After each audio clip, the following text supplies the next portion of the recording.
Welcome, everyone, to another episode of the Absolute Ultimate Escapist Comics Podcast. I think this is episode 21.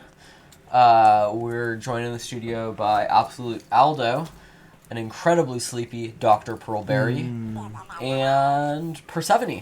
And unfortunately, Acacia is not here today. The magic cards ate her. She was eaten by the Blue Eyes White Dragon. I'm pretty sure that's a magic card. That is a magic card. Is that a Digimon? No, that's a Yu-Gi-Oh. It's a Yu-Gi-Oh! It's a Yu-Gi-Oh. I knew it was a Yu-Gi-Oh! I was just playing into the bit. I was just testing you like an ass.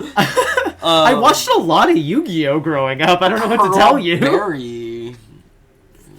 What's the Yu-Gi-Oh theme song? Is there? Yu-Gi-Oh. No, that's Pokemon. No, it does that. It's like it does like the wavy sound effect where it's like yummy you. I don't know how to do it. I don't even think human voices can perfectly mimic it because it's definitely a digital effect. Don't they like yell Yu-Gi-Oh? They do at some point. It's like an echoey, reverby, like Yu-Gi-Oh, oh, and then it's like mostly kind of like a very early 2000s like kind of beat. I don't know how to describe it. But anyway, we are really afield of this is not a Yu-Gi-Oh podcast, contrary to I was just gonna sing the song for the Yu-Gi-Oh podcast, but I'll just do Pokemon. I want to be on a pod like no one ever was. Doom. Teach listeners to understand the comics that we got. Escapist Podcast. Escapist pod. Da da da da da. La la la. A heart so true. Your pull list. Your pull list will bring us us through. You read me and I read you, diva. Escapist pod. Escapist pod. Gotta read them all. Are you guys workshopping the theme song?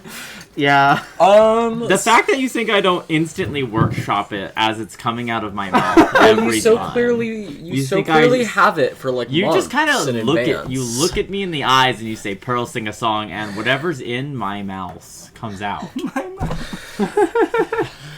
Boy, if you guys could see the live stream right now. All of us naked. Crazy random things falling out of Pearl's mouth. Small reptiles mainly.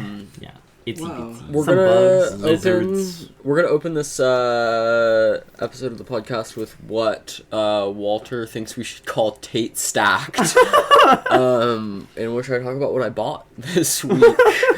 A new segment. Yeah, dun dun. To just give some background for people, we all here at the Escapist podcast buy way too many books and we put them in stacks in our house and then we sometimes get to them and sometimes we get to them in 2 years. But I'm definitely the worst of you. You are definitely the worst of us. Yeah. I currently have a stack next to me that's mostly comprised of DC stuff. Mostly composed of DC stuff. It's not comprised of. It's composed of DC. Mostly composed of the current run of Green Arrow, which I've been waiting on because I popped open a trade of the Chris Condon stuff and the art just looked really good. I also have this very exciting hardcover collection of Superman Kryptonite Spectrum and a Bill Sienkiewicz artist edition that includes stuff from Elektra, stuff from New Mutants, and stuff from Moon Knight, which I'm very excited about. Mm-hmm. Other stuff I bought this week is the third compendium of Chuck Dixon's Nightwing, which I've been very much enjoying. And I've been reading through it pretty religiously lately. That's been like my main comic. Mm-hmm. I think it's the best Nightwing I've read so far, including like the Grayson stuff, which I think is Tom Taylor.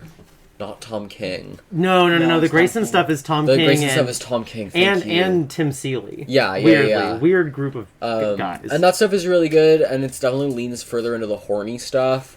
Whereas the Chuck Dixon stuff is, I think, better comics, but it's much grittier, kind of like late 90s crimey. Yeah. The art's great. A lot of people die in those comics. The main villain's whole thing is he, like, twists your head around so hard that you're, like, looking in the opposite direction. Always looking back And to there's, the like, past. a guy who, like, survives it and becomes, like, a villain, and he has, like, specialized glasses so that he can, like, look forward even though his head's on backwards. That's the most comic book thing ever. Yeah, it's, like, it's awesome. Hell Like, yeah. it's so cool. And, like, the art's really good, and it's really funny. It's just, like, not... It's, like, not softcore yaoi enough for, like, the main Nightwing nerds now, you know? Like, that contingent of kind of, like, younger, extremely horny comic book readers who, like, need their superheroes to, like, be totally infallible and also, like, hot as hell. Yeah, very beefcake. Yeah, like, I don't know, this is just really good. I was kind of bummed because the storyline that I'm reading right now, Dick Grayson, like, becomes a police officer in Bloodhaven. Yeah. But they're actually writing it really well. They're doing a lot of interesting narrative stuff with it, and, like, it's, like, not pro-cop at all, either, because the Bloodhaven police are, like, so bad. So, like, it's very interesting, and I was bummed that he was becoming a police officer, and then happily surprised that he wasn't. And then the biggest purchase that I made was, without doubt, the 2 Batman No Man's Land omnibuses. Yeah. Which... Omnibuses. Damn it. Beat me to it. So yeah, that's what I've got going on right now. I also have 920 London by Remy Boydell, cartoonist behind The Pervert, which I'm reading right now. I'm like a third quarter through it. It's very interesting. A lot of really dark humor. And I'm also reading frickin' Hobtown Mystery Stories. I just bought the volumes 2 and 3 of that because we're out of volume 1, but it's coming. Volume 1 is coming to the store. And we have volumes 2 and 3, and you can read 2 pretty self-contained. Don't know about 3 yet. 3, absolutely not. No. Okay. 3, like, even having read 1 and 2 already, I popped into 3, and I was like, oh, fuck. I need to, like, refresh myself a little bit, even with the previously on. But number 2 is very self-contained. Previously on. But, yeah, I loved Hobtown Mystery Stories. I think there's a 4 coming soonish. They announced it, but they haven't said when it's coming. Okay. But they did say a 4th one is in production. We will probably talk a little bit about it because, yeah, I love those books, and I'm so happy you're reading them. I'm sure we'll talk about it when the 4th one comes out. I will be, once we get number 1 in, I will be reading number 1, and then reading number 3 so fast. So excellent. As of now, the only ones I'm planning on keeping are the Hobtown Mystery Stories, the Nightwing, and then the Batman omnibuses, and the Kryptonite Spectrum book. Which is one of the best Superman books since All-Star. I mean, we've talked about it a lot. Yeah. It's excellent. I'm just really excited to have it all collected. I was going to keep it all in the issues, but I didn't have issue 1, so I was just like, I'll put all the issues back and keep this. Yeah. Once we get more, I'm going to get one too, because it's so good. And I'm also excited for the Deadman. Martin Morazzo, Maxwell Prince Deadman, which I could not think of a better creative team to do that book, and that's kind of like the, I guess, nice little fluid transition into comics news. Yeah. The most exciting piece of comics news I read from the prestigious periodical DC Connect is that Martin Morazzo and Maxwell Prince are going to be on Deadman, which is just so exciking. And I think it's an ongoing too. So it's not going to be. It's the new next level, so it's going to be. Well, some of the next level are just a 6 issue, like Batgirl Breakout Barbara Gordon Breakout is I think a 6 issue, and like some of the other ones are 6 issues. I think that, but this one is a full. Hell yeah. Which I agree with you. Couldn't be a better team on that. And I think they are so well suited to the weirder sides of the DC universe. I'm just fucking hyped, honestly. Yeah, it's gonna be great. I've been saying for a while that we need a good Deadman book, and Deadman's kind of.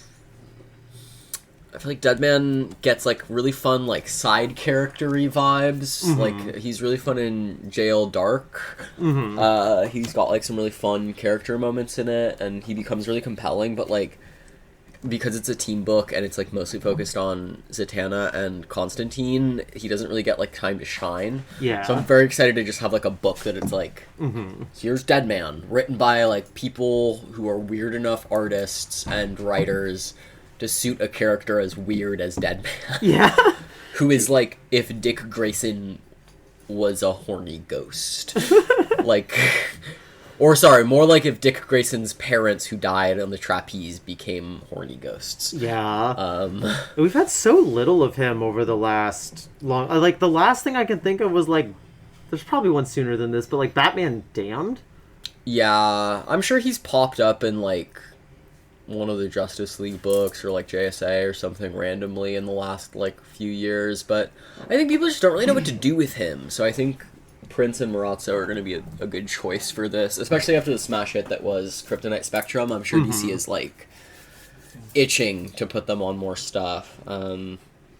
Because for as weird as this book was, it was massively popular. And, Yeah.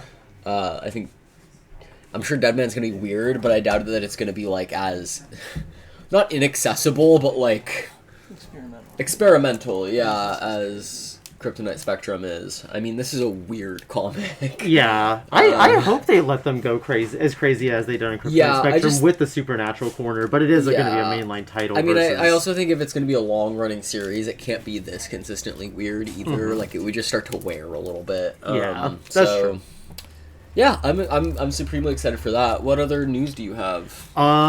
Just a couple of very small things that I don't have a ton to say about, but the last Comixology employee has left the building. Comixology is done. The last all of the Comixology staff basically got laid off in the latest round of Amazon layoffs, but the final employee was reported. I'm reading this from Comics Beat, to be clear. I want to cite my sources here. But the last employee, Jeff D. Bartolomeo, is gone. Like, Comixology is not anymore. It's been... Amazon bought it up, it stripped it for parts, and then left it by the side of the road. I'm not going to belabor this, because I know I can tend to be a bit of a negative Nancy on this show sometimes about the state of the comics industry, but, like, for all the problems there were with Comixology, it was a hugely accessible resource for people who didn't have, maybe... access to a local LCS, or like wanted to get runs that, like, even before Marvel and DC started doing their websites, with their like really extensive back catalogs. For a long time, it was the only place you could get a lot of things, and so like for all of its issues, it is sad to see it strip mined by Amazon. I'll never forget where I was when I saw the planes hit the Comixology towers. I was reading Cerebus. Oh no. It was by force in one of Dave Sim's many solitary confinement cells in his basement. According to Cerebus, it was in fact feminism which crashed into the towers.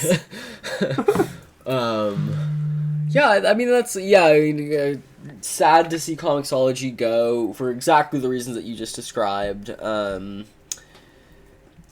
Walter just said that Deadman is very me-coded. Yeah, it's a C to D list DC hero. He showed up in what I literally read him in. He was in Nightwing a few issues ago. Oh yeah, You're right. He was in Nightwing. Yes, yeah. He was in some late issue of Tom Taylor's Nightwing. Yeah, he takes over.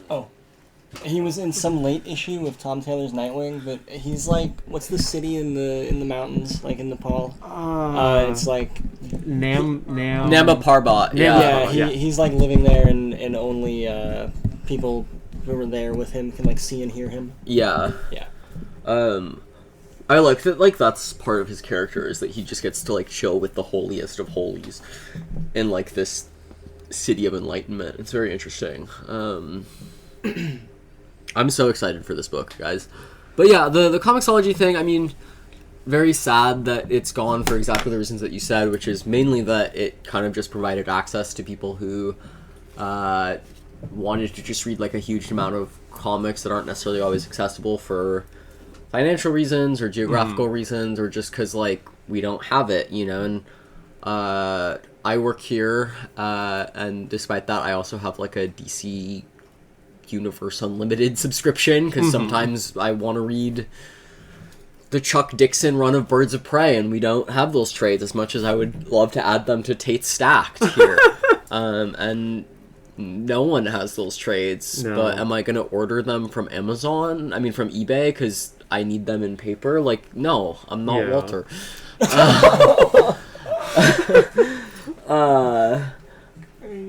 The salute he just gave was very cute. Yeah, I just, I remember using Comixology as a kid. I mean, I don't have, like, an emotional attachment to it. I just feel bad for all the folks who used Comixology and liked using it to get their comics. You know, it's a bummer. Yeah, no, and like I similarly don't have like an emotional attachment to it, but yeah, for the reasons you said, it's a loss. And I remember back before they, for a long time, Dorohedoro Volume 23, the very final one, was out of print, but the rest of the series was. And so when I was reading Dorohedoro, even in 2021, I like had to get Volume 23 on the scraps of Comixology that were left, because it was still kind of semi-functional at that point, but like the decline of Comixology has been a pretty gradual kind of situation. It was not like taken out back and shot immediately. It was just kind of siphoned and stripped for parts very gradually, so it was kind of semi-functional for a while, and so, you know, we all kind of knew the end was coming. But yeah, just kind of a sad day to see that go. Yeah. It feels a little bit like the death of Silver Sprocket, you know, where you're like, there were glaring flaws, and I'm not, like, deeply saddened by its passing. Mm-hmm. But at the same time, like, I'm always less happy in a world with fewer avenues to read comics than I am in a world with more. So Yeah. That's kind of my take. Absolutely. And kind of the last bit of news, I'm not going to get into it super much because I still feel like I need to dive into this a little bit more. But I just wanted to shout out friend of the pod, Anand RK. Just won a 2026 Pulitzer Prize for journalism. He illustrated he won the prize for illustrated reporting and commentary along with Suparna Sharma and Natalie Obiko Pearson, and they did like a comics documentary strip, Trapped, about Dr. Ruchika Tandon, who was an Indian neurologist held under digital arrest, quote unquote, via a phone scam. I need to look much more into this. I'll probably just read the strip, but I just wanted to shout out Anand RK for winning a Pulitzer. That's awesome. Yeah, very few cartoonists have that award in anything. And I forget if it was either Ram V or it was Aditya Bidikar who was saying, like, our friend Anand RK has won both an Eisner and a Pulitzer now, which is a crazy double bill to have. Yeah, let's see, other Pulitzer winning comics. Mouse, unsurprisingly, Feeding Ghosts 2025, a graphic memoir by Tessa Holes. Oh, I heard that was good. Corinne said that was very good. Okay, this makes sense. Pulitzer Prize for editorial cartooning is its own category. So Jake Halpern won for Welcome to the New World. Wow, yeah. So that's interesting. Okay, that's big. Mm-hmm. Yeah, very cool. Incredibly talented, creative and artist, Anand RK. Mm-hmm. Yeah, very exciting. It's cool to see cartoon journalism, comics journalism become recognized as a really valid form. Mm-hmm. I feel like Joe Sacco has like really set the bar really high. Yeah. It's cool that I think it's kind of neat that like the only cartoon journalism that people know about is like world-class cartoon journalism. Yeah. You know, like it's just like the bar is always really high. Mm-hmm. Because in order for people to like read your comics journalism, it like just has to be really good. Yeah. So yeah, super cool. I'm definitely gonna read that strip because how could you not? How could you not? Yeah, congrats to Anand RK. Excited to see his work in Diacidium alongside Evan Cagle and Ram V later this year. And that's kind of about it, other than just to briefly mention that Daniel Warren Johnson's got a new series coming out in the fall. He has not announced what the name is. He has not announced almost anything about it other than it's space related. It was just a tiny teaser on his Instagram this morning. So I'm sure we'll hear more about that soon. But excited to have another DWJ series like out in the world. His first since The Moon is Following Us was the The Moon is Following Us, I think, was the latest one. Yeah, and then I guess they're also re-releasing Do a Powerbomb in black and white, which I'm... Wait, that sounds cool. Yeah, they're re-releasing it in black and white. I think there's maybe a little too heavy of gray tone use in some of the preview images. I feel like just give me the inks. That's like all I want. It's like an artist edition, like just the inks. Yeah. I feel like they overdo it with the gray tones in the preview pages I've seen. I think there's just... It's just too much. I think if they scaled it back, it would be excellent. And I'm still gonna read it because it's DWJ inks on what I think is his best book. It's so fucking good. All of us are huge fans of it here. But that's kind of it for comics news. So should we just jump into... Well, I guess we should just say what we're going to talk about, and then we can just jump into... So you and I both read Batman, number 9. Uniformly excellent. We'll talk about that later. I probably won't say much about Absolute Green Lantern, even though I read it and really liked it. And then I read the new Image number 1 this week, If Destruction Be Our Lot. I'll talk about that. Tate, what were you going to talk about? I was going to talk about Amazing Spider-Man number 28, which I just haven't talked about ASM in a while, and this is the first issue I've read in quite a long time, because the last couple runs of Spider-Man have made me want to throw up a little bit. Mm-hmm. And I have a mixed but possibly tentatively lightly positive outlook on the issue. That's kind of the only thing other than the new Batman that I was going to talk about. And I'll talk about Shin Zero, the new graphic novel out this week. I'm going to give a very glowing review of that. That is pretty spoiler free. And then if we have time, I'll talk a little bit about I'm getting pretty close to the end of the original run of the Maggie and Hopi stories for Love and Rockets. There is a graphic novel towards the end in there called Wigwam Bam that I'll probably talk about a little bit, because I think it's just fucking stunning. It's so goddamn good. But anyway, let's just jump into it. Should we save Batman for the end as like our grand finale? Yeah, I guess we can save Batman for the grand finale. Why don't we mix things up? Let's start with the Squarebound books that you read. Talk to me about Wigwam Bam. Okay, Wigwam Bam.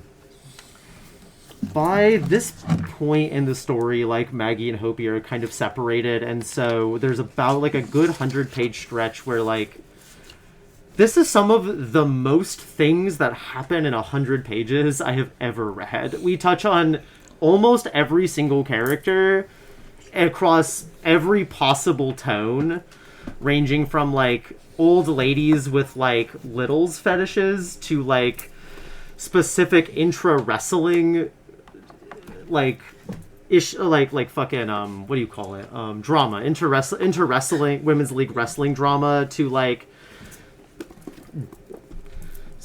sex work in the middle of nowhere, to like this woman kind of navigating her relationship with like, oh, I'm like a black woman doing sex work dating somebody who isn't black, and like navigating like objectification from like a man and a non-black person, and like, is my boyfriend doing this, and this like really subtle portrait. Like there's a ton of stuff around like Maggie's like little cousins and stuff. There's a whole series of arcs where they're like trying to find the scary witch lady, and like a very like almost Sunday strip level of thing. Izzy's just getting out of the hospital and is like desperately tracking down her lesbians, while Penny Sentry's also trying to get her lesbians back together. There's like 2 different baby scares. Like, so much happens, and it would be very easy for this to feel overloaded. Dude, babies are scary, I get it. Babies are pretty fucking scary. You see a baby, you cross the street. Don't like those guys. Little round heads, gross. I know, why is it soft in one spot? What's with that? You guys know that there's several babies that listen to this podcast, right? Yeah, that's for you, babies. Oh my god. I know it's not like the woke opinion. You see me coming, you roll away in that stroller. You roll away! We Get just lost half our viewership. Okay. I know it's maybe not like the PC thing to say these days, Yeah. but babies shit their pants. Oh my god. They do, it's true. I've seen it. Yeah. And you don't? I must be a baby. I must be a baby, I guess. I don't Yeah. shit my pants, I just shit my britches. Oh, that's fancy of you. Yeah. I can fart anytime I want, but I can't shit wherever. Land to free my ass. Sheeple when you try to shit your pants on the subway. I shit, but I have no hold. Anyway, we are getting so far afield of anything that's happening here. I just wasn't gonna stand for the baby slander. We're always slandering You babies homosexual baby haters. on this. Yeah, it's really because I'm gay. Sorry, I'm a breeder. It shows. It shows. I think you need a plan B, baby. Anyway, we gotta stop God. this. This is already out of control. But yeah, no, But I bring like. to the podcast. I'm not gonna get too much into this like every single thing that happens here because I couldn't possibly begin to get into everything that happens here. It is, and I cannot stress this enough, some of the most things that have happened in 100 pages. But it really all works because Jaime has like built such an extensive and fully realized cast. Everyone say bye, Aldo. Bye, Aldo. Bye, guys. Bye, everybody. It was so good to see you. Nice cat. Bye, Aldo. Bye. Aldo's bye. Ah! Walter says gaga goo goo. Walter was a baby the whole time? Takes face off. Oh no, Baby it's underneath. This is. I was trying to warn y'all. When I said Walter was an op, I meant baby. Secret baby. Am I the only non-baby on this podcast? No. This is how I feel hanging out with some of my friends sometimes, and they're all fucking littles, and I'm like, am I the only grown-up here? But anyway. This is a little Stan account. Don't quote me. You know me too well. Stop this. I love you. Thank you. She used to say that she said that like every episode in the first podcast. And the secret unlistenable podcast that Pearl and I did together Oh, it's still out there. Instead of dating, we did a podcast, which is very normal. You can go listen to it. You can. It is on the airwaves. And it's, you know what, I will say it's not half bad. I mean, or some of it's not half bad. Some of it's not that good. But some of And it... we streamed it. We did. We were streamer girls. streaming it. Nobody watched us but chasers and dead accounts. And It's cool. very what's the name of the frickin' subscriber who like gets Werewolf Jones to do crazy shit in Crisis Zone? Jim Hemmingfield. yeah. Where he'll be like, where Jim Hemmingfield asks Werewolf Jones, "Where are your kids today, Jones?" They're out back building a treehouse brothel, Jim. We keep them working. Thanks for asking. We take care of our kids here. Yeah. But, anyway, Deep Lore. Pearl and I used to have a podcast. Some of it's good, some of it's not. We did have, Porn Site Pichette Show was a friend of that podcast. He liked what we said about, the Dead Boy Detectives and a couple of others. But anyway. We also made enemies. We did make enemies. Kyle Starks. Kyle Starks hates us now. Kyle Starks does not hate. We are so far from the fucking thing that we were talking about. Yeah, Perla La Loca. Yeah, so we were, in this graphic novel, Wig Wham Bam. Does that stand for the Crazy Pearl? Yeah. Yeah, Well, it She's could just either like me stand for for the real. Crazy Pearl or Pearl the Crazy. She's just like me for real. I'm still getting to that part because this seems to be another name for Maggie that only certain family members use, and they have not brought this up in hundreds and hundreds of pages. So I'm very excited about that. But there is a chapter that's going to come up later called Maggie the Mechanic or Perla the Prostitute. Or Perla la Prostituta. Yeah, Maggie's having a bit of a potential sex work arc, but we're not going to talk about that at this moment because that's a little bit later. What works about this? What works so well about this is that, like, Jaime has built such a fully realized cast of people, even people who, like, only show up very briefly over the course of hundreds of pages.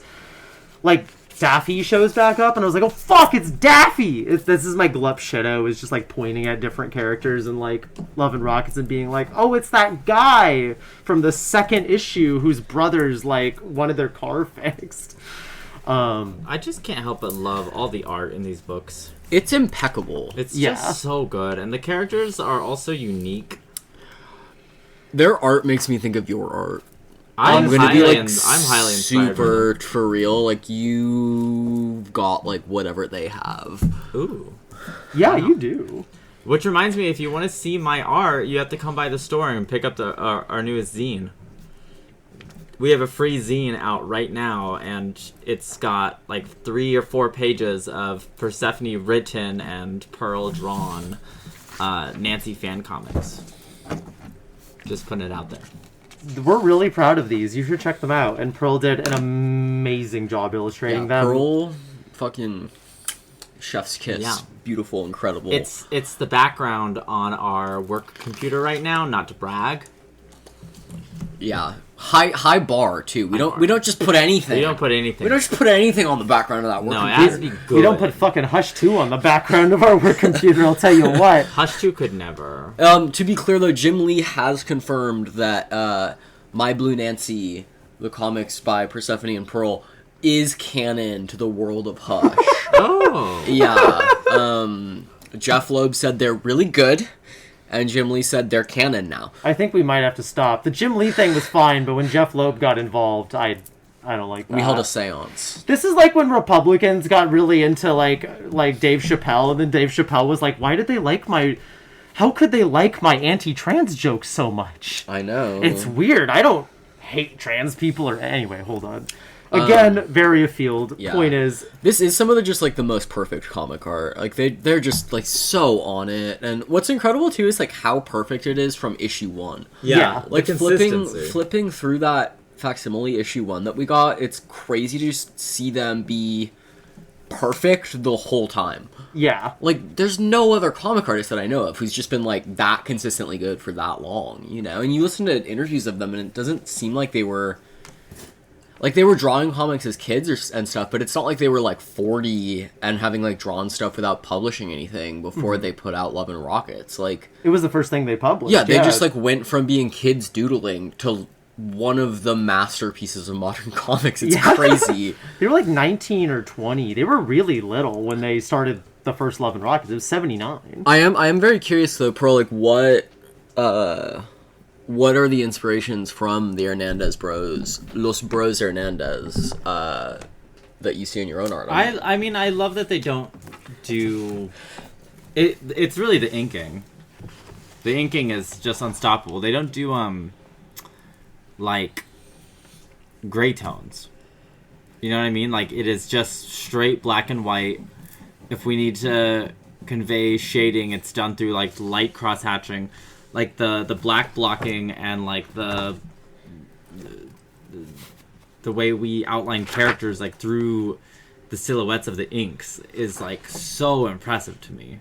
It's crazy the amount of texture we get out of just this simple black and white pen and ink. I love when they fill like solid black in any panel. Like it just like no one else does it as well as them, like other than Mike Mignola maybe. Yeah, like, that's it's just, about it. Oh, it's so good. Their character design is flawless too. Like every character has just like a face and a hairdo that looking at them once, I feel like I get the whole story of this character. There are dozens and dozens of characters in Love and Rockets, and very rarely do I go, oh, who's that? Like, even if they come back hundreds of pages later, it's like, oh, that's fucking Rand Race, or like that's the guy from like issue 1 involving the dinosaurs, or like it's super easy to like go back and be like, that's exactly that person, and I know them instantly because of their design. There's a flawlessness to it. There's like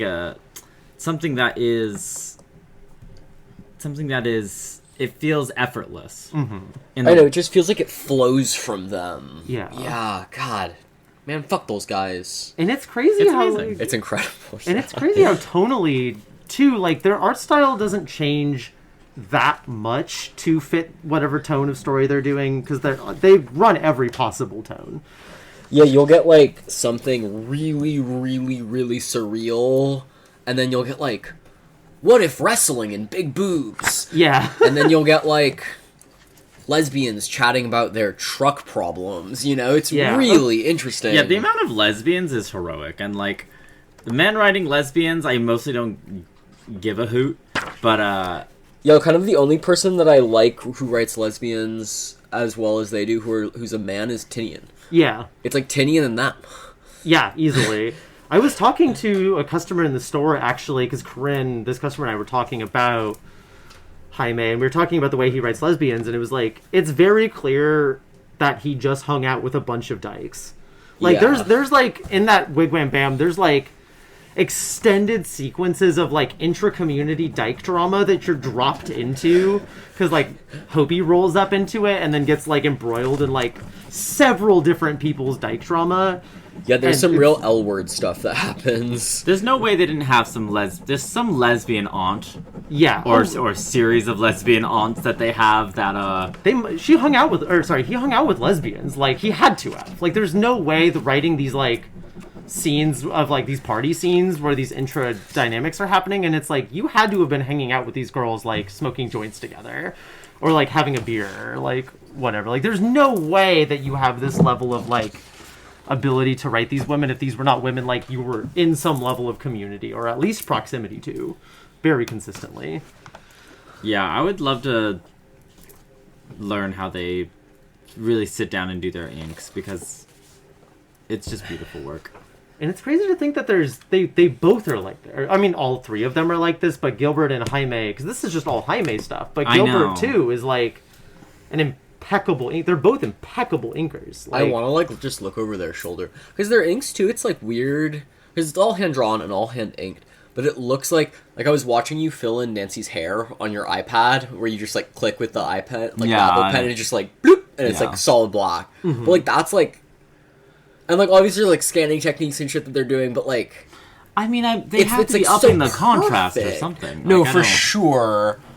But it's I- just I so always- crisp, That's a really too. mysterious. yeah, no, you look at these like finer micro details, and it's like they have to be using like an extremely thin. Well, their fine paper's ink definitely pen. way bigger than this, too. I mean, still, but even Yeah. then, like it's still like even blown up, it would still be like very thin lines. I bet there's a really good cartoonist kayfabe episode about Love and Rockets where they, like, go through it in fine detail. Like, I know you guys don't like him. No, and, I mean, he's, like, a look- very flawed, controversial individual. Who? Piscor was Dave the Pilkey. Dave Pilkey, Dave right? Pilkey? I will never watch a Dave Pilkey YouTube show. Yeah, You not know what after he- what we all know. You know what he did to those giraffes? Yeah, I mean, in that Tiger King episode, oh my god, I just fucking... And his involvement in the rhino horn market, and the boner pill market, and the rhino boner market. Oh, I gotta laugh out of Pearl. I feel very proud of myself. But anyway, just to conclude, like, if you haven't popped into Love and Rockets, it's very intimidating. There's so much of it. It's prolific.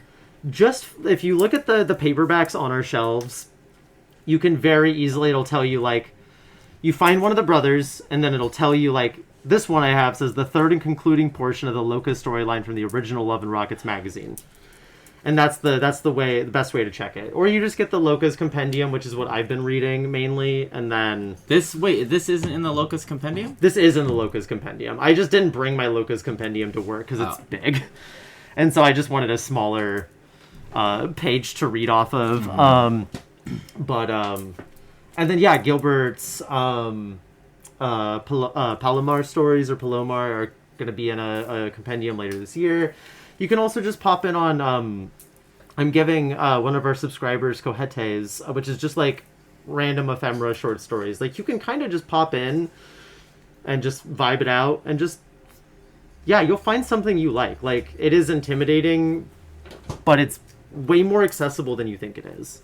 Like, And there is something you will like in here, whether that's like the wrestling stuff, whether that's the more slice of life stuff, whether that's like there's a whole arc called The Death of Speedy Ortiz where it's just like, what happened to Speedy? Why are the cops looking for him? Why is everybody in the neighborhood looking for him? What did he do? And it just goes on, and it's so thrilling and sad.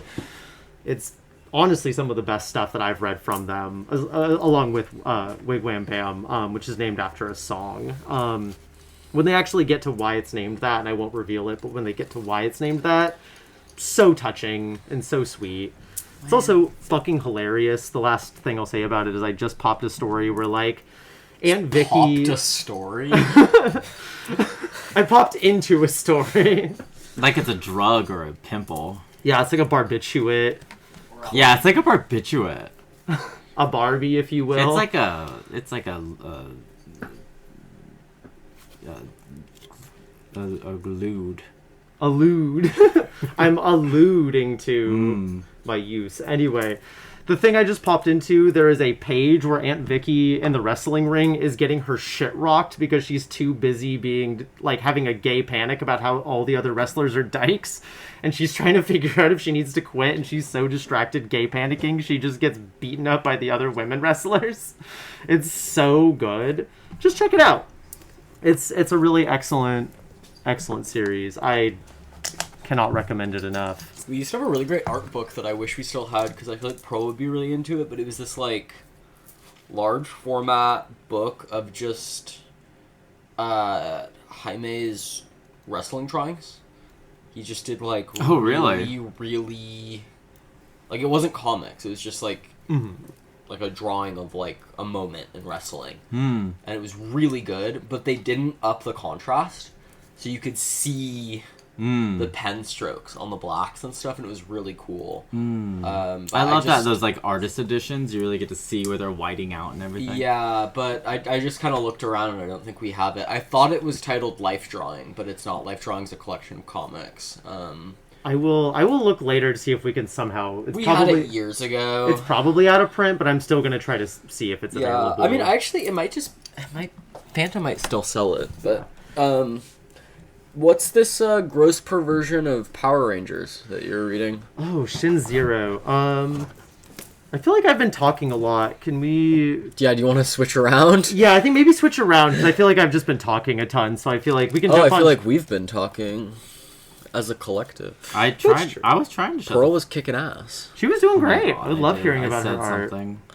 Thank God you said something. That's because we love it's hearing you. snowing during the podcast. Podcast listeners, if you want to hear Pearl talk more, tell her how much you love hearing her talk. Yeah, there's no way for them to communicate to it. We need to set up an email for them to, like, send us... A bunch of our listeners are subscribers. hello@escapistcomics.com. Yeah, but what about our, like, massive, German viewership and what everybody listening to us baby viewership. Everyone listening to us in daycare. Yeah, we need those, like, microphones that attach to the baby cribs. Like you can patch us into a baby monitor. Yeah. That's what we need. Walter just said that he's loving the increased Pearl. As a baby. We upped the Pearl. So, yeah, do you want to talk about Batman? Yeah, let's talk about Batman. Batman number 9. Oh my god. I have so much to say about this fucking comic.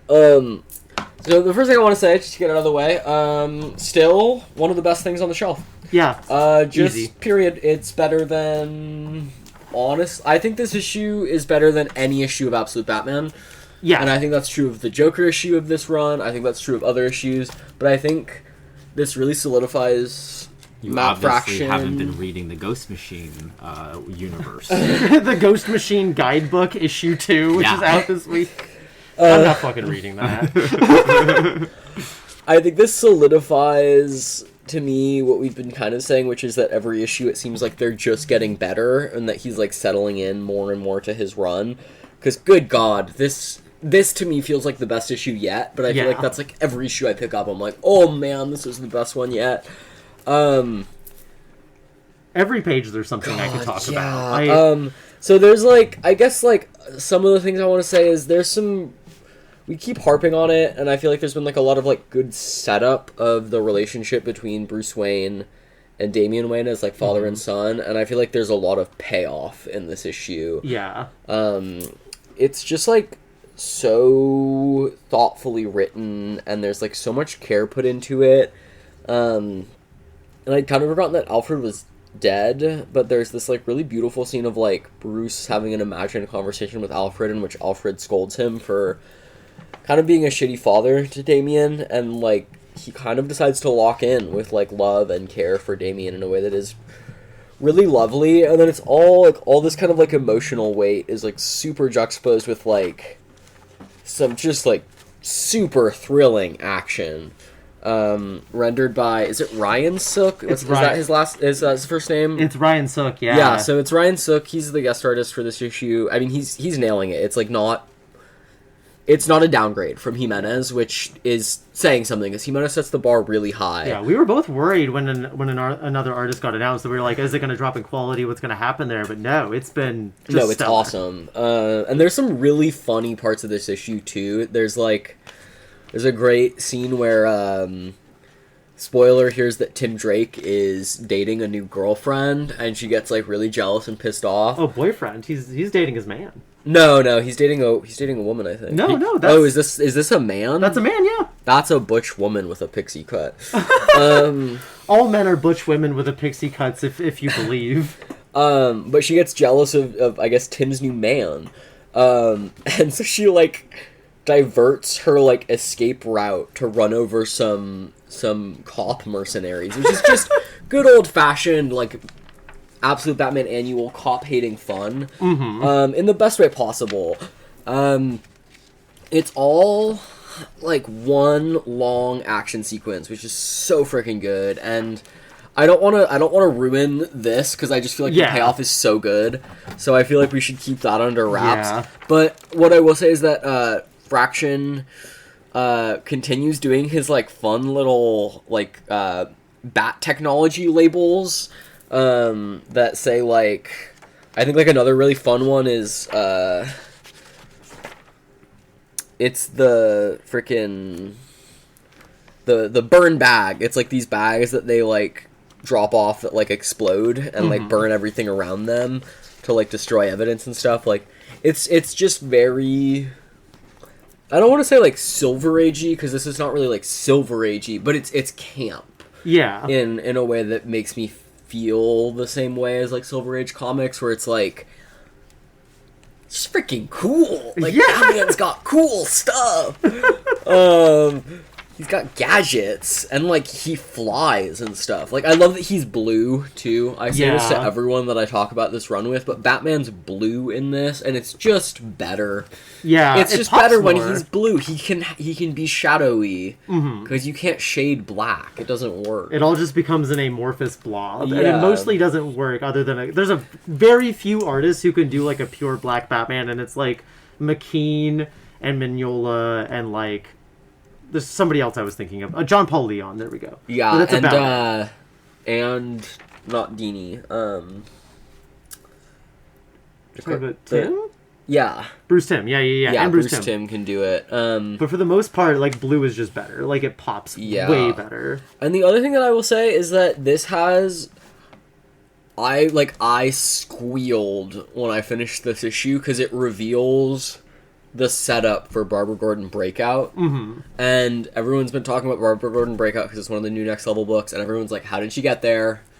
How did she end up in jail? And this reveals it, and I fucking flipped, because they actually did something right in DC Editorial, and they put the Barbara Gordon Breakout preview ad at the end of this issue, so you get this cliffhanger, and then you get this, like, sexy little tease of, like, 3 pages of Barbara Gordon Breakout, and it's freaking awesome. It's gonna be like a Barbara Gordon prison, like women prison book, and I'm actually very hyped. It's like Bitch Planet, but Barbara Gordon is that bitch. Yeah, JoJo's Part 6. I was telling Pearl that, like, Barbara Gordon has a Stone Ocean. Yes. I'm calling this Barbara Gordon Stone Ocean. Barbara Gordon Stone Ocean. I would kill for that. And it's Tamaki too, so she's gonna fucking kill it. I'm so excited. The art looks great too. I love this Amonse Nawelpon art. It's just really good, and man, God, we got comics again, people. We got real comics in this country again. We're so fucking back. So, like, all of the character work is just uniformly excellent and like deeply emotional. Like, I'm very, very touched by like the father-son relationship in this, or the father-son relationships, I should say. Because like the Alfred Bruce stuff is just as touching and striking as the stuff with Damien and Bruce. I don't want to get too much into the specifics of that, but it's genuinely some of the most emotionally effective superhero stuff in a long time.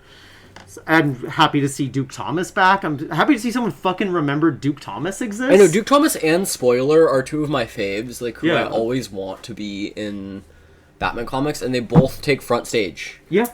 In this, it's nice to see. I also love that the Bat family is doing like all this like crazy dangerous shit, and then like Tim Drake is just like hanging out with his boo thing, like.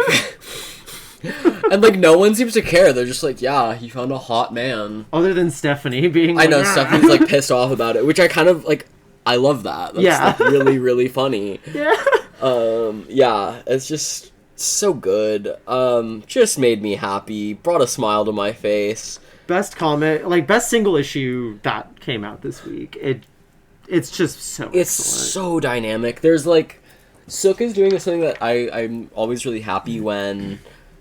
guest artists come on and do this, which is that he's copying the aesthetic tone of the mainline artist. So you have like these like kind of cinematic framed action panels where like Batman's flipping through the air. They can't see it. I don't know why I'm like trying to flip to it. Oh no, because we can look at it. But it's like a lot of the stuff that makes Jimenez's art so awesome, which is like this way that he kind of breaks down the timeline of action through paneling and layouts. Sook does that as well. I mean, it's in his own style because he's his own artist, obviously, but it just makes the book feel far more cohesive too, rather than like have it be really jarring that like, oh my god, the art looks so different all of a sudden, and like it just feels so seamless. I think just bravo to Sook, because I mean, he really stepped up to the plate on this one and knocked it out of the park. This is career best work from him too. Like, he's been around a long time. He did stuff on Morrison Batman. He did stuff on Seven Soldiers. Like, he did some early Vertigo stuff at one point, or like middle Vertigo. Like, he's kind of been around for a while, and he's done a lot of good work. But this is genuinely some career best work from him. I kind of think the only thing I have left to talk about this issue, at the risk of talking about it too much, is like one of the first things that's said in this comic. So tonight we're going to lose, and then we're going to dictate the terms of our loss here, basically. Dude, I got chills. I was like, oh, this is gonna be some good shit. Yeah.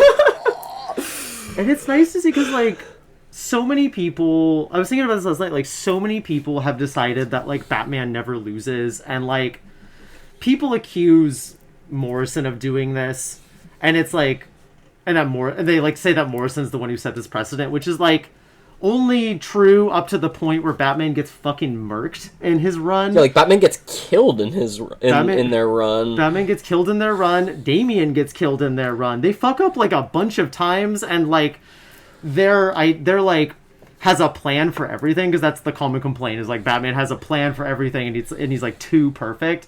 Batman's plan for everything in the Morrison run was like, I put a little backup personality in my brain from the Silver Age in case someone makes me like go crazy. Like, he has to punch his way out of a coffin because he's not good at this in that run. But anyway, the reason I bring that up is that like a lot of writers kind of just take it at face value that like Batman is like a god. Like, there's people will talk about like, oh, I hate Bat God or whatever, that he can just kind of do anything. That he has and that plot armor. That he has that plot armor. This is a book in every capacity, both the plot and the characters, that is about Batman failing and trying to figure out how to do the best he can in many ways too. In many it's ways, like yeah. Batman failing as a father, Batman failing as a hero, Batman failing as a leader. Like there's so many kind of facets to this. Mm-hmm. And what I think is really cool here too is like he fails as a superhero against Vandal Savage, but he succeeds as a father. Yeah. And he overcomes failure, which I think is like really wonderful. Yeah. And like far more nuanced than a lot of Batman is ever allowed to be. Yeah. God damn. Genuinely nuanced, like parental writing in general, like, you know, like even a lot of independent books like that are monthlies, I mean, like don't have this kind of like relationship nuance, and like it's beautiful stuff. We talk a lot about Matt Fraction being a wonderful dad on this podcast a lot, but it's really nice. It's nice to see such a human fucking book. Yeah, I think that kind of sums up what I have to say about it. Should I talk about ASM 28? Yeah, talk about ASM 28, and then I'll then you can tell us about Absolute Power Rangers. Yeah. So I've been on record talking mad shit about Joe Kelly's Amazing Spider-Man run. I am not going to retract my statement because there's no reason to, because a lot of Joe Kelly's run has been dog shit. It's been poorly written, poorly executed, oftentimes kind of drawn with mediocrity, and I think it is indicative of an editorial and publishing failure of Marvel as a whole. I think... So I decided to pick up this new issue of ASM partially because I was like, I don't have anything else to read other than Batman 9. And partially because this was the first issue after the end of the frickin' Carnage 9-issue story event, which I just had absolutely no interest in, because, good lord, why would I? And so I picked it up and kind of braved the waters, and I was pleasantly surprised. I think the art's pretty good, the Corey Smith art is pretty good, and what I will say is that this opens up in a way that I don't particularly care for. The first couple pages are like a MacGuffin sent by Doctor Strange from the future to the past, who tells Spider-Man that he has to like save the universe, save the not just the universe but the multiverse. And I was like, oh great, he done fucked up again. He's not doing friendly neighborhood Spider-Man, and that's stupid, and that's like what he's been doing wrong with ASM this whole time. But then pretty quickly it becomes a much more recognizable Spidey story. He kicks some Titania and Absorbing Man butt, and there's this like really great bit where he like launches Absorbing Man into a hot dog cart, causing him to absorb the essence of hot dog and turn himself into a hot dog man, and he loses all of his strength and stuff, which is just really fun. It's very like Ryan North Fantastic Four or The Flash, where you're like, this is the goofy shit I wanted. And then he joins up with the team that I kind of most associate him with, which is the Fantastic Four, and they do some Fantastic Four shenanigans. And the other thing that I really like here is that they don't retcon or just kind of like quietly sweep the aliens that are his friends under the rug. They're like hanging out with the Fantastic Four in the Baxter building, and there's some like really funny banter between a bunch of them. It's like his symbiote suit thing is like annoyed at Reed Richards because Reed keeps like interrogating him about space, and he's like, God, I just want a minute alone. And they get cleared to like live on Earth. And one of them is like, we're not going back to Peter's tiny apartment, are we? And all of them go, oh God, no. And it's just kind of sweet and funny. I'm still skeptical of kind of the direction that Kelly's seems like he might be setting himself up to go with. Just because it's unclear what the focal point of this next sort of run of comics in his broader run is going to look like. But I'm hopeful. This feels a little bit like when I read the first kind of like relaunch of the Ryan North Fantastic Four, where I was like just kind of pleasantly surprised by how fun it was to read it, you know, after so much editorial failure on behalf of the Fantastic Four, and this kind of felt like the same thing. It's not groundbreaking, it's not even cracking like the top 5 or 10 books on the shelf, on the new shelf right now, but it just feels like it's done with like both more competence and more heart. And that's kind of like the first thing that I really wanted to see. And so yeah, that's my take on it. I really don't have that much else to say. I do think the Corey Smith art is quite good. I think this is a pretty good cover. Yeah, pleasantly surprised by this whole situation with number 28. I really hope that they kind of lean into this little bit of like sweetness that they're kind of going for, and that's like the main sort of tonal distinction of this new arc versus the old arc. But I would encourage folks, if you're an ASM fan who's been off it for a while, like I was, in a similar way to how I was off of the Daredevil Ahmed stuff, to maybe flip through this, give it a chance. I'll kind of keep you guys updated as more issues come out, about whether I think it's worth getting back into. That being said, all in all, cautiously optimistic about where this is going.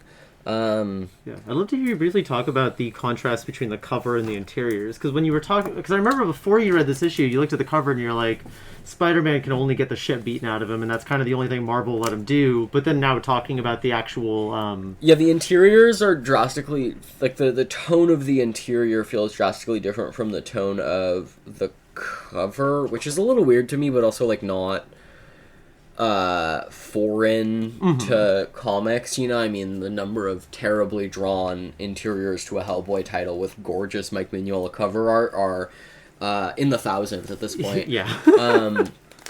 I do kind of think it's like weird that they went with such a gritty cover for such a kind of like fun interior. Like I feel like the covers on the Ryan North Fantastic Four have all been kind of like really representative of what you're going to get on the inside, and this is like not really that.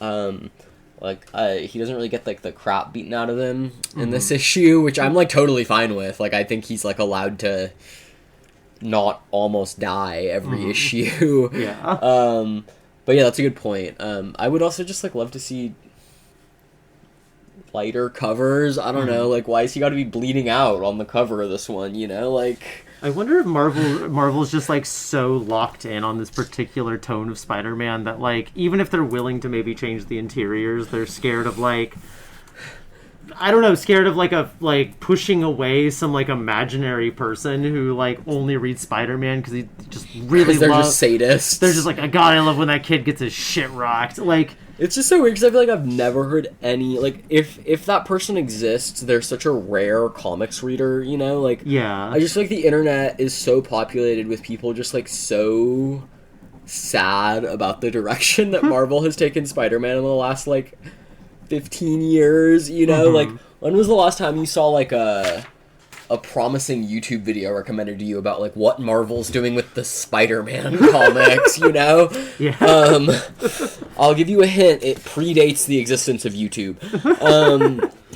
So yeah, I'm just it's just so funny because it seems so Marvel just seems like they're making editorial decisions based on like no connection to the fan base. Which is really weird to me because like the fan base is so vocal and so easily connected with. You know, like it's just not that hard to like know what fans want from Spider-Man, and like they're not asking for the impossible. Like you literally did it in Ultimate Spider-Man. Like you've done it before and you could do it again. It's comics. It's not building a fucking skyscraper or something. Like it's easy to just be like, what if we made Spider-Man good for the fans, you know? It feels like the flip side of, like, the internet thing of, like, making up a guy to get mad at, but instead it's making up a guy to sell to. Like, I don't know who they're selling to, but some, like, imaginary person who just, like, hates fun and women. Mainly fun and women, among many other things. Because, like, yeah, as you said, the fan base is very vocal. Like, significant chunks of Marvel, X-Men, Spider-Man have some of the most vocal fans in comics. Like, and that sounds like a snipe, but it's not. Like, these are some of the most, like, intense and passionate, like, fan base. The same with, like, FF to some degree too. Like, these are really passionate fan bases who talk very openly amongst themselves and to the outside world about, like, what's going on and what they kind of want, and, like, yeah, no one's ever said that the comics community is not online enough. Like, and so it just seems to me that, yeah, as you said, like, Marvel should be more able to just, I don't know, just be able to reach out a little better, because they see it, they clearly do. I just don't know why they won't respond to it. But anyway, thank you for talking about Amazing Spider-Man. We have not... I care so much about the character, and honestly, it just makes me, like, sad. But this gives me a little spark of hope. Yeah. Please, God, don't fuck it up. I just want my Spidey. Oh, man. Yeah, one day Spider-Man will be beautiful again. Consistently. Same with the X-Men. We were a little too lucky with Krakoa. Sorry for getting up for a second. I just realized Averin needs this volume 5 of Berserk on the shelf. Our friend is reading through Berserk, so they're getting into the really rough stuff, and we'll leave it at that. But so we're not here to talk about Berserk. Just got a couple more things to talk about. I'm going to talk about Shin Zero right at the end, but I want to briefly talk about Absolute Green Lantern number 14 and If Destruction Be Our Lot number 1, the new Image title. Absolute Green Lantern I probably have the least to say about, other than I continue to really like this book. Sid Codian definitely has been stepping up even from the last couple of issues to be... It's, like, not the art that I love the most, but flipping through here, you can sense, like, a better range of, like, action and a better range of, like, character than he had previously been showing. I also think the color work is maybe just a little bit sharper, so that even if it looks a little bit 90s for my taste, it's still pretty solid. The characters continue to be a delight. Baz is really fucking funny. I know so very little about Baz from the main universe, but I feel like I just have a rock solid sense of him here. Like, the faceless man who can't unwrap his face for fear of not existing. He's just such a Persephone concept. It is such it was as soon as he introduced that, I was like, fuck, I'm locked in. That's so you. It's very me. As you were saying it, I was like, damn, I feel like I heard you read a short story you wrote about this guy. Like, I probably have a similar dude somewhere in me. But yeah, as they're speeding away and getting shot at, he's just like, this car sucks. I could build a better car myself. I'm a car guy. But in a very, like kind of, like, a little bit, like, faggy way. And I say this with love and affection. As a woman of the faggy persuasion myself, like, it's a little bit like, girl, this car ain't it. It's very good. Yeah, the art's, yeah, generally a lot better than it, and a lot more expressive than it has been. Like, we get a lot more about this universe's version of Omar Ree. There's both some very, like, sweet stuff with, like, the mom, a crazy bird aliens vomiting into each other's mouth panel. Some crazy gore shit that, like, it's kind of some of the most grotesque stuff they've put in any of these Absolute books. Every now and then Absolute Green Lantern will kind of throw something in there that's like, whoa, okay. It's not a consistently gruesome book, but when it chooses to be, it's, like, a very effective because of how limited it is. That said, as much as I kind of like a lot of the concepts in this book, I like a lot of the characters I really love in this book. The colors are a lot better. The Sid Codian's art's a lot better.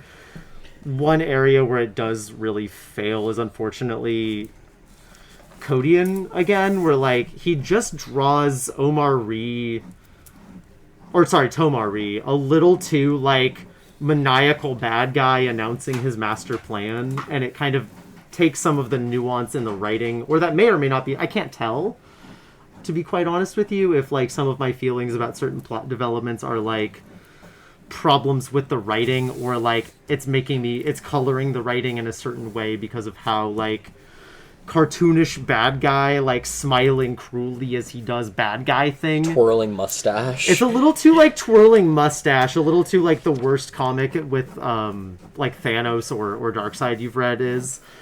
Like, there's good characterization, there's good characters in this book, but, like, and it's really only with him, like, Tomari specifically, that, like, things get a little too, like, bad guy twirling his fucking mustache. And I would like to see that addressed, especially if Sid Codian stays on, and it does look like he's going to stay on. But he definitely, besides that, does step up here quite a bit, and, like, I am thankful for that. And yeah, I just think this is a really cool book. I think it's going really under the radar, but it does come with reservations, so I can definitely understand that. On to If Destruction Be Our Lot. This is going to sound a little backhanded, but I mean this with, like, actual. I mean this as, like, a sincere compliment. Oh no! No, is that, like, this feels like what, like, a middle or slightly above average Image book would have felt like in the glory days, which sounds like it's damning, but, like, back when Image was, like, really cooking, even the stuff that wasn't that even the stuff that, like, wasn't that good was, like, gorgeous or had some, like, unique angle on it or unique tone or style that, like, made it stand out. Like, even if you didn't read or like something, you could look at a book and be like, I really kind of fuck with that idea. I fuck with what this is doing. Like, maybe I'm not pulling this because there's too many other titles to read, but, like, there's a good book here and I can recognize that. And that's kind of what this feels like, is like a above average or average to above average for, like, Image's heyday title, which a lot of Image books have not been lately, other than kind of Assorted Crisis and which had a series of really, really excellent Javier Pulido reprint variants this week, which you should definitely check out. They're excellent. I got all of them. Same. They're fucking beautiful pieces of art. They're worth having just for the covers, which is not something I often say,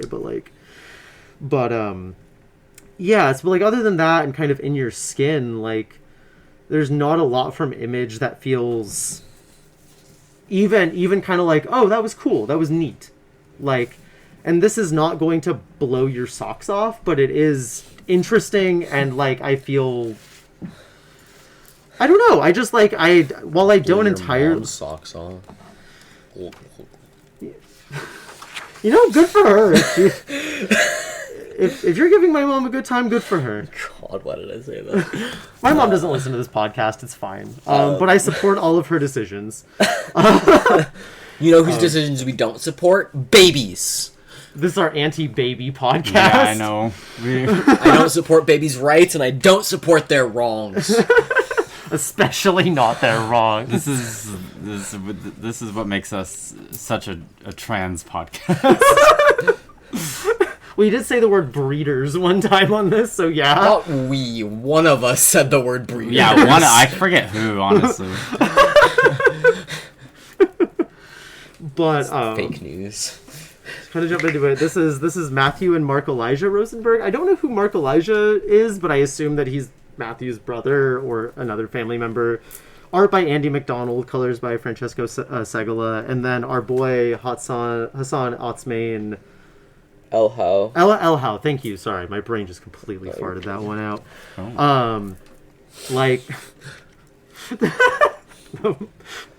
moving on. Thank you, dear. Moving on. Yeah, this book is actually really fun and interesting. It follows kind of the society where there are supposedly no humans anymore, and robots are kind of the only thing left, and they're performing whatever their function is, they're just kind of performing it ad nauseum. And so the main characters of this book are an Abraham Lincoln animatronic who at one point says, like, what do you do when, like, the most important things you've ever said or done were said and done hundreds of years before your birth? Just echoing the past of a man he never knew. And a mobile bus, like an AI system on, like, a city bus. And those are kind of our main characters for the first first issue. And I don't quite know where the plot of this thing exactly is going, other than... Walter just texted, where the fuck are my Cheez-Its and Appy Cheers? I don't like what we've started here. And frankly, I blame Biden. This is definitely a Biden-era problem. I know this is happening in 2026, but Biden definitely did it. Because the most important thing about Biden is to not be mad about the genocide he did. It's not to be mad about any of the, like, reversing COVID-era policies or the early COVID-era policies that he made it possible for your local comic shop to hire babies. We hate babies. Only get mad at things that didn't happen. Fuck the world, fuck community, fuck your neighbor. It doesn't matter what a guy actually did. Only get angry at things someone on the internet made up for you to get mad at. Anyway. Exactly. That's what I've been saying. Anyway, that said, Joe Biden can go fuck himself in hell. But, like, that's for the genocide, not for the, I don't know, insane shit that right-wingers think is real. Okay. I just felt like I just wanted to throw that out there. But, yeah, we don't really know where the plot is going. It's an extra-length issue, but the plot is kind of pretty open at this point where it's going. That's both kind of exciting, but also I wish I maybe had a little more solid of an understanding about the broader direction other than, like, it's an existential robot book where robots figure out why they matter. Which, again, sounds damning, but the Rosenbergs have, like, a solid enough sense of voice to, like, make it engaging to read, even if the broader kind of, like, it's not any more particularly deep than Wall-E on a broad level, but on the kind of, like, nuts and bolts moment to moment, it is, like, the pretty art's strong. Great, too. Yeah. I'm really enjoying just, like, looking at this. Andy McDonald draws the fuck out of these robots, and they're all unique, distinct robots. Like, they all have, like, a lot of them, like, are very, very clear in their utility just from a glance. Like, they are pretty thick robots. They are, like... Love that. we do love a thick robot. We love this crazy fucking thing. That got me. When I flipped the page on that... Oh, yeah, that's like, very cool. I was like, that scared the shit out of me. That's very, like, some of the best alien work in Saga coded. Yeah. You know, where he's just, like, making stuff up and you're like, oh, that's actually quite neat. Yeah, exactly. Brava. There's a ton of that. Like, pretty much every new robot, and there is so many. There's uncountable new robots in this. All have different ways of... Or, like, all have different bodies, all have different anatomies, and I cannot stress this enough. They almost all have different lettering fonts. Hassan is, like, really the kind of MVP of this book, as much as I think everybody's cooking here.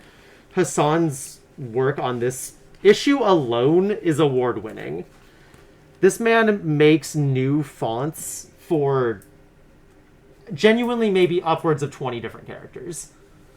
With really unique, like, fonts and lettering. He plays with, like... He plays with the texture of the lettering. He plays with, like, the colors and shapes of the thing. He, like, plays with, like, layering it over each other. Just really masterfully guiding you around the page.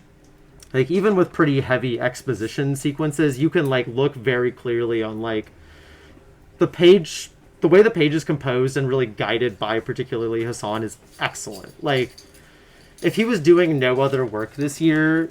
he should be nominated for this book. And he's doing excellent work of this caliber on every book he's doing. Like, all of these robots and different effects just have their own unique textures. Like, there's different, like, robot swears that are, like, pictographic. That, like, even if I think the robot swearing is maybe a little bit too cutesy, Hassan really sells it as, like, a specific texture. So yeah, even though I don't entirely know where this story is going, I'm gonna keep reading this. Like, it is like an engaging, like, set of characters. Like, it is a weird kind of world, and so even if I'm not even if I think it's maybe going a little too traditional in a kind of like, robots, are they human or are they dancer kind of direction, where it's just like, like okay, robots learn how to like feel things, and like being an outsider in a rigid society, we've all heard this before, but it really does go to show that like the specifics are significantly more important than like the broad strokes. And I do think the specifics of this book do really sell it in a way that I'm not sold by kind of most of what Image is putting out. So like, I will probably keep reading this, at least for another couple of issues. And yeah, Andy McDonald just draws so many cool goddamn robots in this thing. I feel like that's enough to make me like pick up a book. I'm like, cool robots, like sign me up for at least a couple issues. You know, I don't know. I'm a simple gal. No, it's good. It is eye candy, which is like another thing that Image has kind of been lacking lately, is like some really distinct style from a lot of books. And like, this has distinct style. This has like a pretty, like, again, like even if the broad strokes are not there, the smaller banter strokes, like, I cared about this bus. This lady bus who was a robot, I loved her. She's great. Like, I'm invested in her a weird amount for like an oversized first issue. So again, like, I think this is great work. I do think you should check it out. It's been pretty hyped for a while. We were getting some ash cans of it, and so I know it's like, but it's also not been a speculator book, I don't think, which is... Yeah, I think it's like hyped because it's good, maybe. Yeah, exactly. That's what I'm saying, is like, and it's clear that like when the speculators aren't coming in for it, it's like, oh, maybe there's... Yeah, that's like a good sign that maybe there's some merit to it. Yeah, I hate that that's true, but it is. Like, the books that the speculator book this week was like fucking Ben 10, which I cannot possibly imagine being good enough to need a Ben 10 series again. But anyway, that's kind of all I have to say about that. But kind of the last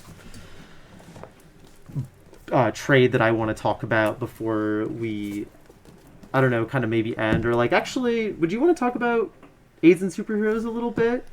Or just kind of like introduce it. Yeah, sure. I can kind of bring it up. Why don't we do that at the end of Shin Zero? Yeah, because I would love to hear from you about that. That's what I'm drawing right now. Yeah, she's drawing it in the studio. I know. I am become Pearl, drawer of comics. You're so inspired right now. It's really fun to watch. I'm creating my version of the leader right now. I was overhearing you talk to Pearl or Walter about that, and I'm so excited. I really love the kind of like, it actually reminds me a little bit of Love and Rockets, of AIDS and Superheroes, where like you can have like a pretty wide range of tones going on. But anyway, we'll talk about that more later, because I want to hear more from you. But Shin Zero, the first of 3 graphic novels by Matayu Bablet, and drawn by Guillaume Singelin, friend of the podcast, artist of Frontier. It's the first of 3 graphic novels, kind of taking for those who don't know, Shin...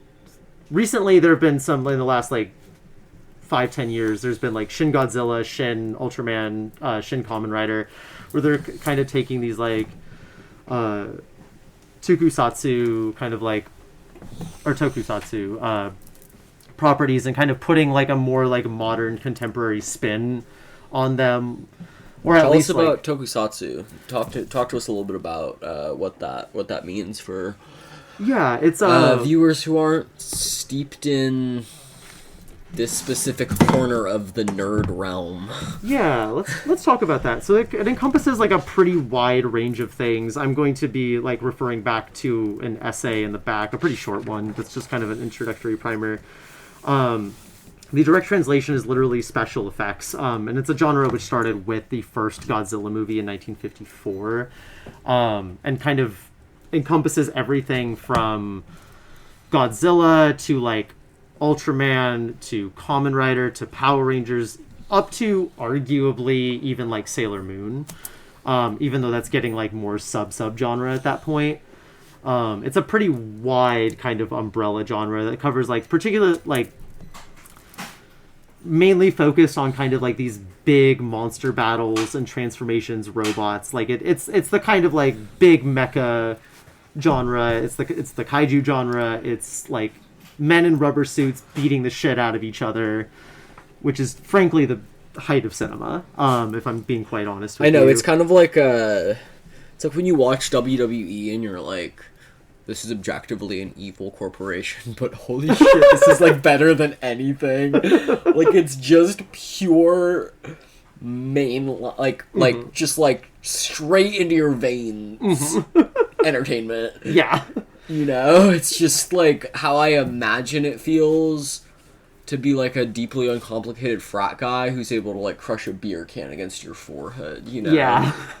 The wild, like, nearly sexual thrill of being able to crush things against your head with abandon. Your Neanderthal head. Yeah.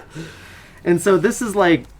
And so in recent years, they've been doing these Shin, quote-unquote, turns on these properties. And to be clear, I don't know enough about... You're not a manga scholar. You're not a Japanese pop culture scholar. I'm not a Japanese pop culture scholar, so when I say that I don't entirely understand, I'm going to lead with that. But I don't understand because the idea is that they're supposed to be, like, modern recontextualizations of these kind of, like, older properties is the idea. Whereas, like, if you watch Shin Godzilla, for example, and it being about, like, Japanese bureaucratic red tape during, like, the Fukushima disaster, it's like, okay, but, like, a bunch of Godzilla films up to and including like early ones, even the silliest ones, are about like they're disaster films. They're like very politically slanted almost all of the time. Like they are about things.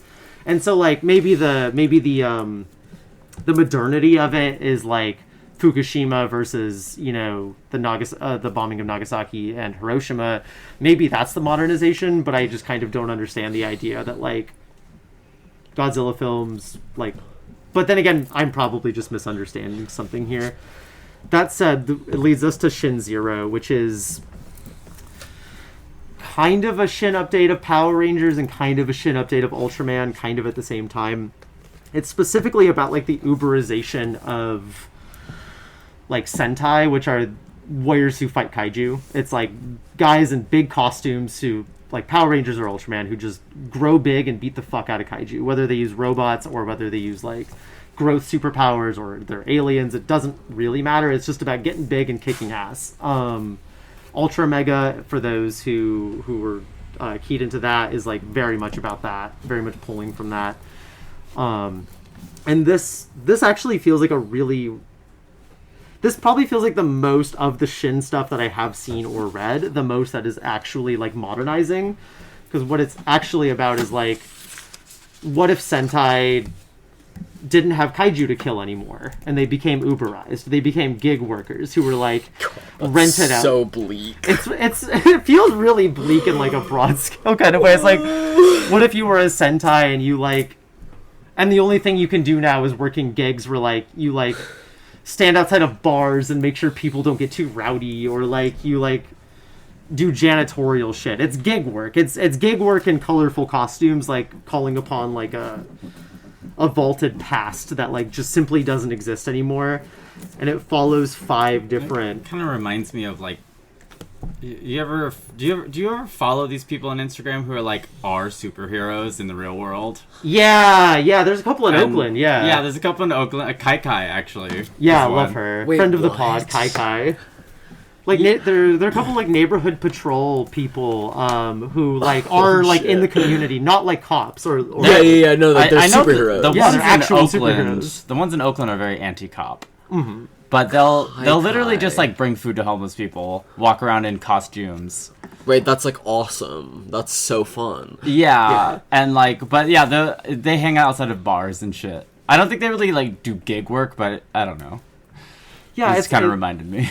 No, thank you for sharing that. And it is kind of like that, but like the sadder version of that, where it's just like a bunch of like 18, 19-year-olds being like halfway between like a superhero and like a rent-a-cop. Yeah. Making sure people aren't shoplifting. And so these are all kind of like young adults who are like not good at this. They're not particularly like, without getting too much into it, like one is like a mom who like for reasons we don't know, like fucked up when she was younger and is like trying to go to law school and get custody of her kid. And so she's like trying to save money to go to law school. Or like one starts doing like sex work in the costume so that way she can obscure her identity but also play into like specific theming. Like and it just keeps it unfolding from there. Damn, that's crazy. The thing about this book is it is so much weirder and so much more willing to get into it than you would expect in any direction. Both in terms of like fun shit, because it is a much more fun book than it sounds. It is a YA book in the best sense where like it is about young adults that takes those young adults seriously as adults and people with like real emotional, economic, and sexual concerns. Like these are really like the first like 100 pages you read and you're like, oh yeah, it's pretty good, I like these people, and then the last 100 pages I was like, this is one of the best books I've read this year. It knocked me on my ass, like both as just like a piece of like spectacle fiction but also as a piece of like, you know, young adult work about like being in a fucking gig economy and having like very little hope other than like trying to escape it, or being trapped in like almost a fascistic urge to kind of like return to a glorious past. Every character is so richly realized. They all make really flawed, complicated decisions that are not spelled out. Like, this one's not even really... Actually, no, I'm just not going to say what it is. But, like, there's a character who, like, sneaks out and is doing a gig. And then when you find out what that gig that they're keeping secret is, you understand without that character having to give a speech about why they're doing this specific thing. You know exactly why they're doing this specific thing and what that kind of means for their character. That sounds awesome. It's really great. When you texted that like all of us would like it, I got kind of hyped. I do think all of you would like it. Like the art is stunning. My friend of the pod, Guillaume Singelin, and I would like to briefly kind of talk about that, where he like is almost as detailed as he is in like Frontier or PTSD or Citizen Sleeper, but he takes like a slightly cartoonier spin on it, which is a weird thing to say about, because his like more hyper detailed stuff is chibi figures, and these are not chibi figures. These are more realistically proportioned people. Oh, this is the Frontier guy. This is the Frontier guy, yeah. Holy shit, that's so cool. One of my favorite books last year. Yeah, we should talk about Frontier at some point. Or no, we did on the... We did, we did. We did, yeah. Excellent book. This is the Frontier artist, working with a frequent writing collaborator, who has a very similar kind of like series of kind of like working class labor and science fiction interests. Is like that always seems to appear in what was it, Guillaume? Guillaume. Guillaume's work. Guillaume Singelin. And so here, like, even though his characters are more, like, realistically proportioned than the chibi ones, there is still, like, a cartoony, like, smoothness to, like, certain things, or, like, a little bit of a shorthand where, like, spaces are still, like, hyper-detailed and packed, but, like, the texture is scaled back slightly, so that when things are more hyper-textured, it creates this, like, unbelievable pop. It is entirely black and white work with the only color being the color of the Sentai's uniforms. And it's fucking insane how gorgeous it is. Like, the little use of color in this book is some of the most beautiful, like, color work I've seen all year. Very simply done. Yeah, it's, like, mostly their outfits. Yeah, I kind of love that it's super limited. Mm-hmm. It makes it pop really, really well. Similarly, like, in Flashback, there's, like, a tinting of the ink so that it's not black but kind of like a darker brown, and it's these little things that really make, I mean, it's a beautiful book regardless, because he's just one of the most talented like artists working today. Yeah, actually. But it's like recognizably different than any of his other books too, and like the way that it is like pulling from like shonen manga and tokusatsu kind of works to, like, I don't know. I wish I was like more eloquent about speaking about that, because every time I was flipping through this book and just reading all the pages, I was like, it does feel really distinct in what it's doing, but it is. Yeah. It absolutely is. No one's really doing what he does. No. It's crazy because he's like this kind of masterful manga artist, but then you read Frontier and it doesn't look anything as lifelike as this. Yeah. But it doesn't feel any less serious for how much more, and I think chibi's like the right word for it, but for how much more chibi Frontier is, it's still somehow like equally visually mature. Yeah.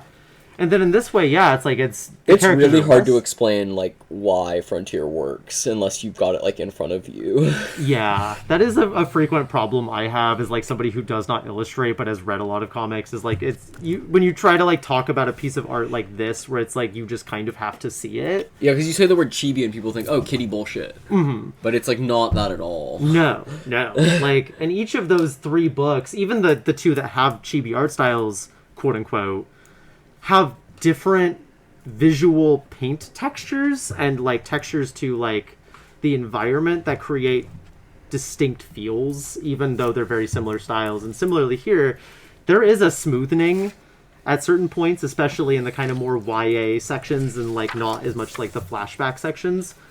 But yeah, it's just it's fucking beautiful. It's one of the most beautiful books I've read this year. And yeah, the characters are just exceptionally well crafted. I'm unbelievably excited that this is getting 2 more.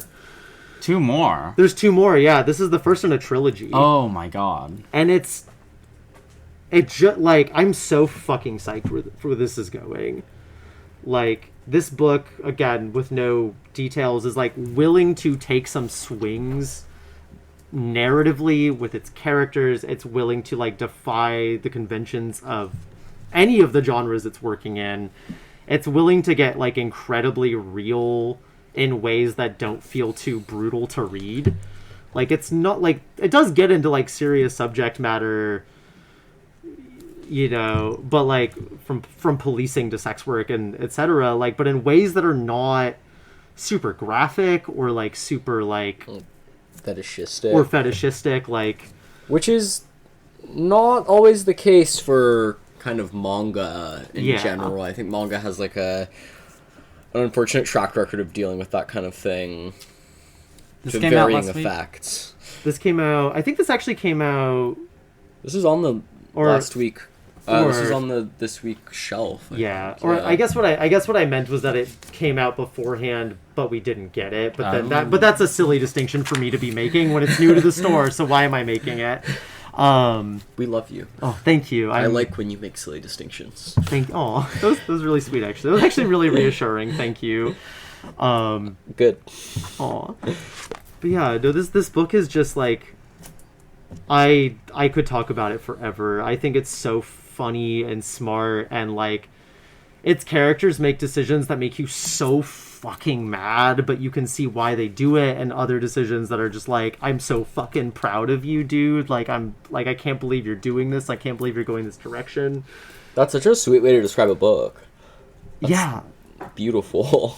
I was really moved by the end of it. There's a couple sections that it just continually surprised me by what it was willing to do. And again, I cannot stress enough, it does some insane shit. Like, there's some stuff in here that I'm like, I'm not sure I've seen something in this genre mix these elements in this way. Like, I cannot recommend it enough. It's going to almost certainly be on my best of the year list. I'm going to be making sure we order more for the store. Yeah, we don't know when the second one's coming out, but like... Hitoshi and Warren and Aloys and Nikki and... Oh god, there's one of them whose names I'm forgetting. Sophia. I could read 10 more books of these characters. I'm locked the fuck in. I need to read this. You should. Wow, it's a hefty book, too. It's like...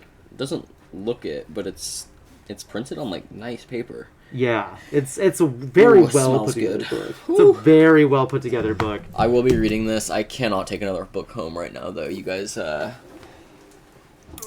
my stack is a little out of control. Tate's stack is always thick. She's a thick stacker.